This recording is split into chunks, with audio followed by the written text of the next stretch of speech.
നാം എല്ലാവരും വളരെയധികം ഭാഗ്യാന്വേഷികളാണ്. ജീവിതത്തിൽ വിജയിച്ച ആളുകളെ നോക്കി നാം പൊതുവെ പറയാറുണ്ട്, അവരുടെ ഭാഗ്യം കൊണ്ടാണ് അവരെ രക്ഷപ്പെട്ടതെന്ന്. അതേസമയം നിർഭാഗ്യത്തെ കൂട്ടുപിടിച്ച് നമ്മുടെ ജീവിതത്തിലെ പരാജയങ്ങളെ നാം ന്യായീകരിക്കാറുമുണ്ട്. എങ്ങനെയാണ് ഭാഗ്യം നമ്മളിലേക്ക് എത്തുന്നത്? പലപ്പോഴും വെല്ലുവിളികളുടെ രൂപത്തിലാണ് ഭാഗ്യം നമ്മളിലേക്ക് എത്തുന്നത്. നാം ഒരു പ്രശ്നത്തിലകപ്പെടുമ്പോൾ ആ പ്രശ്നത്തിനകത്തൊരു സാധ്യതയുണ്ട്. ആ സാധ്യത എല്ലാവർക്കും ഒരുപോലെ കാണാൻ സാധിക്കുന്നില്ല എന്നുള്ളതാണ് സത്യം. പണ്ടൊരു ഗ്രാമത്തില് വനത്തോട് ചേർന്നുള്ള തന്റെ കൃഷിഭൂമിയിൽ ഒരു കർഷകൻ കൃഷി ചെയ്തിരുന്നു. ഒരു ദിവസം അദ്ദേഹത്തിന്റെ കൃഷിഭൂമിയിലേക്ക് കാട്ടിൽ നിന്ന് ഒരു കുതിര എത്തി. അദ്ദേഹം ആ കുതിരയോട് വളരെ സ്നേഹത്തോടെ പെരുമാറുകയും ക്രമേണ ആ കുതിര ആ കർഷകന്റെ ഒരു വളർത്തുമൃഗമായിട്ട് മാറുകയും ചെയ്തു. ആ കുതിരയെ സവാരി ചെയ്യാനൊക്കെ പഠിപ്പിച്ചതിന് ശേഷം നാട്ടിലുള്ള ചെറുപ്പക്കാർക്ക് കുതിര സവാരി പഠിപ്പിച്ചു കൊടുക്കുന്ന ഒരു സംവിധാനം അദ്ദേഹം തുടങ്ങി. അതിനകത്തൂടെ ധാരാളം വരുമാനവും അദ്ദേഹത്തിന് ലഭിച്ചു. അങ്ങനെ ഇരിക്കുന്ന അവസരത്തില് നാട്ടുകാരെല്ലാം പറയാൻ തുടങ്ങി, എന്തു ഭാഗ്യവാനാണ് അദ്ദേഹം, കാട്ടിൽ നിന്ന് 1 രൂപ മുടക്കാതെ ഒരു കുതിരയെ കിട്ടിയിരിക്കുന്നു, അതിലൂടെ സാമ്പത്തിക നേട്ടം കിട്ടിയിരിക്കുന്നു. കുറെ നാളുകൾക്ക് ശേഷം കാട്ടിൽ മേയാൻ വിട്ട കുതിര കാട്ടിലേക്ക് തന്നെ പോയി. പിന്നീട് അത് തിരിച്ചു വന്നില്ല. ആ സമയത്ത് അതുവരെ അദ്ദേഹത്തിന്റെ ഭാഗ്യത്തെപ്പറ്റി സംസാരിച്ച ജനം മറിച്ച് പറയാൻ വേണ്ടിയിട്ട് തുടങ്ങി. എന്ത് കഷ്ടമാണ് അദ്ദേഹത്തിന് സംഭവിച്ചത്, നിർഭാഗ്യവാനാണ് അദ്ദേഹം. കഷ്ടപ്പെട്ട ആ കുതിരയെ പരിശീലിപ്പിച്ചു, അതിനകത്തൂടെ ഒരു വരുമാനമൊക്കെ നേടി. ഇന്ന് ആ കുതിര നഷ്ടപ്പെട്ടിരിക്കുന്നു. ഏതാനും ആഴ്ചകൾക്ക് ശേഷം കാട്ടിലേക്ക് പോയ കുതിര മടങ്ങി വന്നു. ഈ പ്രാവശ്യം കുതിര മറ്റൊരു കുതിരയെ കൂട്ടിയാണ് എത്തിയത്. അപ്പോൾ അതുവരെ അദ്ദേഹത്തിന്റെ നിർഭാഗ്യവാൻ എന്ന അദ്ദേഹത്തെ വിശേഷിപ്പിച്ച നാട്ടുകാർ വീണ്ടും മാറ്റി പറഞ്ഞു. നാട്ടുകാർ പറഞ്ഞു, ഭാഗ്യവാനാണ്, ദാ 2 കുതിര ഒരു കാശും മുടക്കില്ലാതെ അദ്ദേഹം നേടിയിരിക്കുന്നു എന്ന് പറഞ്ഞു.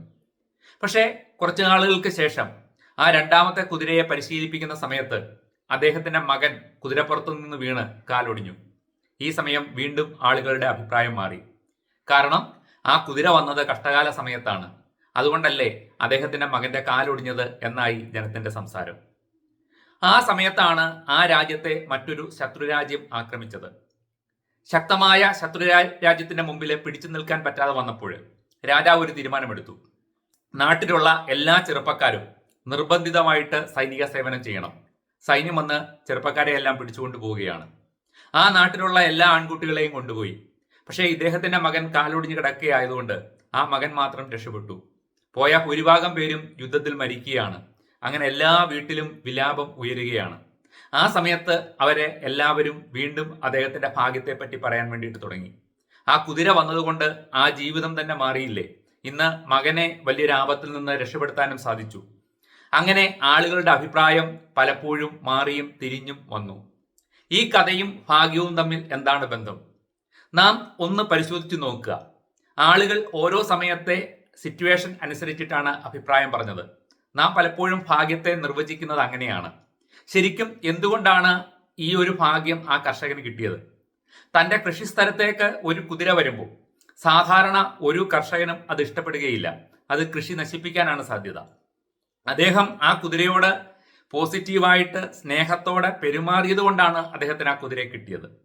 അതേപോലെ ഓരോ സമയത്തും ജനം പറഞ്ഞ നെഗറ്റീവിന്റെ പുറകെ അദ്ദേഹം പോകാതെ പോസിറ്റീവായിട്ട് ആ കുതിരയുമായി ബന്ധപ്പെട്ട ആ കഥയിൽ ഉണ്ടായ ഓരോ സംഭവങ്ങളിലും അദ്ദേഹം പോസിറ്റീവായിട്ട് പെരുമാറിയത് കൊണ്ട് മാത്രമാണ് ആ നേട്ടങ്ങളൊക്കെ അദ്ദേഹത്തിന് കിട്ടിയത്. ഈ കഥയിൽ നിന്ന് നാം പഠിക്കുന്ന ഒരു പാഠമുണ്ട്. നിങ്ങളുടെ ജീവിതത്തിൽ എന്തെങ്കിലുമൊക്കെ സംഭവങ്ങൾ ഉണ്ടാകുമ്പോൾ അതിനോട് പോസിറ്റീവായിട്ട് പ്രതികരിക്കുക. അതായത് ഭാഗ്യം എന്ന് വെച്ചാൽ അതിൻ്റെ അർത്ഥം ഇതാണ്: ചെയ്യേണ്ട കാര്യങ്ങൾ ചെയ്യേണ്ട സമയത്ത് കൃത്യമായി നമുക്ക് ചെയ്യാൻ കഴിയുന്നതാണ് ഭാഗ്യം. എല്ലാവരുടെ ജീവിതത്തിലും പ്രശ്നങ്ങളുണ്ട്. പ്രശ്നങ്ങൾക്കകത്തെ സാധ്യത കാണാതെ പ്രശ്നത്തെ മാത്രം കാണുന്ന ഒരു മനോഭാവം വരുമ്പോൾ പലർക്കും ഭാഗ്യത്തെ കണ്ടെത്താൻ വേണ്ടിയിട്ട് സാധിക്കുന്നില്ല. നമ്മളുടെ എല്ലാ ജീവിതത്തിൽ മറ്റുള്ളവരുടെ ജീവിതത്തിൽ ഉണ്ടാകുന്ന പോലെ തന്നെ പ്രശ്നങ്ങൾ ഉണ്ടാകുന്നുണ്ട്. പക്ഷേ നാം ഒരു പ്രോബ്ലത്തിൽ അകപ്പെടുമ്പോൾ അതിനകത്തൊരു സാധ്യതയുണ്ട്, മറ്റാർക്കും കാണാത്തൊരു സാധ്യത. അത് കാണുകയും അതിനോട് പോസിറ്റീവായി പെരുമാറാൻ നമുക്ക് കഴിയുകയും ചെയ്താൽ ഭാഗ്യം നമ്മളെ തേടി വരിക തന്നെ ചെയ്യും. നമ്മളുടെ ഒരു കഴിവും നാം ഉപയോഗിക്കാതെ ഭാഗ്യത്തെ മാത്രം കൂട്ടുപിടിച്ച് ഭാഗ്യം കൊണ്ട് മാത്രം ജീവിതം രക്ഷപ്പെടും എന്നുള്ള ചിന്തയിൽ ഒരു പ്രയത്നവും ചെയ്യാതെ ഇരിക്കുന്നതാണ് ശരിക്കും നിർഭാഗ്യമെന്ന് പറയുന്നത്. ജീവിതം കയറ്റ ഇറക്കങ്ങളുടേതാണ്. ചില സമയത്ത് കയറ്റമായിരിക്കും, ചില സമയത്ത് ഇറക്കമായിരിക്കും.